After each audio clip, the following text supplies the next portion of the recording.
rappelle, moi je me rappelle, oh là, je me rappelle. Le 10 mai 1940, l'Allemagne, elle attaque. Et elle attaque les Pays-Bas, le Luxembourg et la Belgique. Le 12 mai 1940, ils sont à la frontière de la France. Et là, ils font un truc pas prévu. Ben oui, parce que vous voyez, il y a la ligne Maginot. Et les Allemands, eux, ils passent par-dessus. Du coup, l'armée française est déboussolée. Puis les Allemands, eux, ils sont en France, dans les Ardennes. Les Ardennais prennent leurs affaires dans leur maison. Ils remplissent les poussettes, les charrettes à chevaux pour ceux qui ont un peu plus de chance. Et puis les sacs. Et puis ils s'en vont. 9 millions de personnes. 9 millions de réfugiés à les marcher.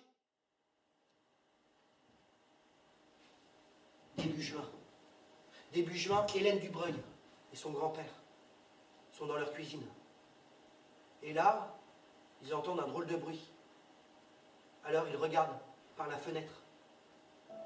Et là, ils les voient. Des dizaines, des centaines. Les réfugiés arrivaient de vers la poudre.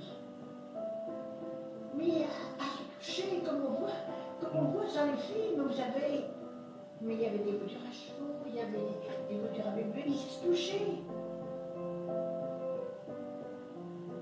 Le grand-père d'Hélène n'en croit pas ses yeux. Il les regarde passer. Puis, il se tourne vers Hélène.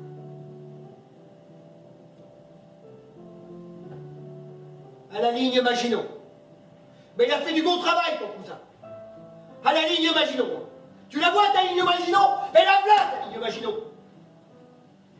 Puis les Français, la meilleure armée du monde. Ben, elle a fait du bon travail, la meilleure armée du monde.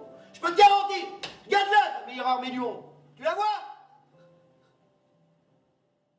En octobre 1940, pour les Français, c'est la fin de la guerre.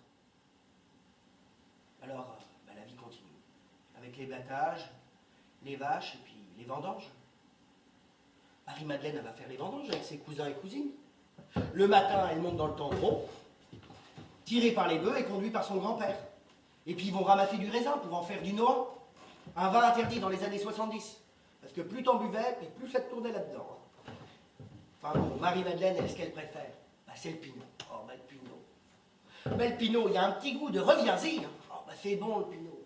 Tu sais, avec les premiers raisins de la vendange, tu fais du bon pinot. On continue d'aller à la messe. Maintenant, on prie pour la fin de la guerre. Et on prie pour le retour des prisonniers. Tout le monde est là. Enfin, ceux qui sont restés. Hélène Rullier, elle prie pour le retour de son père, qui est tout le temps en Rhénanie, en Allemagne. Un dimanche, alors que tout le monde est sur le perron, que tout le monde parle des Alliés qui sont en train d'arriver. Il y a sa grand-mère qui l'a attrapé par le haut du pull et qui l'a balancé en arrière. C'était des maquisards qui étaient passés, qui avaient tiré, mais ils avaient loupé l'Allemand. Et ensuite, ils avaient vu un deuxième Allemand. Et là, ils avaient visé. Et là, ils n'avaient pas loupé. Elle n'est pas morte, la mère Richard. Ces gens, c'est rien du tout. Pourquoi ils disent qu'elle est morte et qu'elle n'est pas morte?